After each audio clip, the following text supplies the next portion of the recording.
Saya masih ingat ada kata-kata bagus dari Socrates. Beliau mengatakan kebebasan itu adalah penguasaan diri.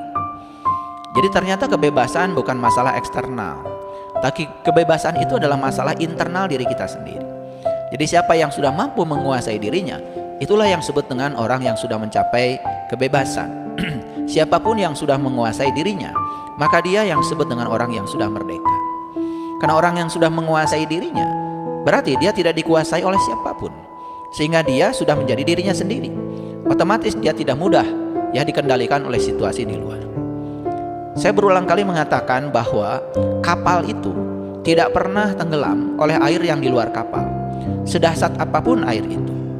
Dan kapal itu akan menjadi berbahaya ketika ada kebocoran, sehingga ketika air dari luar masuk ke dalam kapal, sesungguhnya itulah yang menyebabkan kapal itu tenggelam. Kenapa demikian? Karena ketika air masuk ke dalam, berarti jumlah penenggelam dalam kapal lebih banyak daripada jumlah pengapung. Sedangkan dalam kapal itu diperlukan lebih banyak pengapung yang bernama udara. Sedangkan air itu adalah penenggelam. Jadi ketika jumlah air lebih banyak daripada udara, berarti yang padat lebih banyak daripada ruang kosong. Akibatnya apa? Akibatnya kapal akan tenggelam. Sama seperti itu. Kita pun kalau tidak pernah mengizinkan situasi di luar masuk ke dalam diri kita, maka kita pun tidak akan pernah tenggelam. Jadi tenggelam itu karena kita mengizinkannya. Makanya kita harus menemukan yang namanya kebebasan. Jadi merujuk kepada kata-kata Socrates itu, kebebasan adalah penguasaan diri.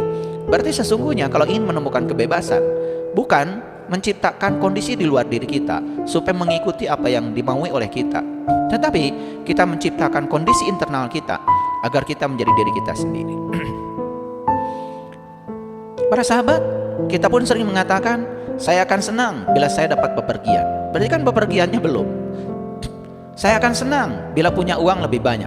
Berarti saat kita bicara, uang kita belum banyak. Saya akan senang bila usaha saya sukses.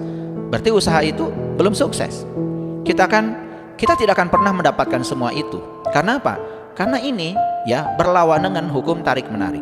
Sedangkan hukum tarik menarik itu like attracts like. Yang serupa menarik yang serupa.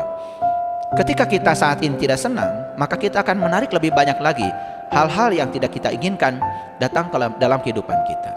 Oleh karena itu, kita harus mengubah perasaan kita. Jadi walaupun rumah kita belum bagus, ciptakan aja kesenangan. Karena senang itu di dalam, bukan di luar.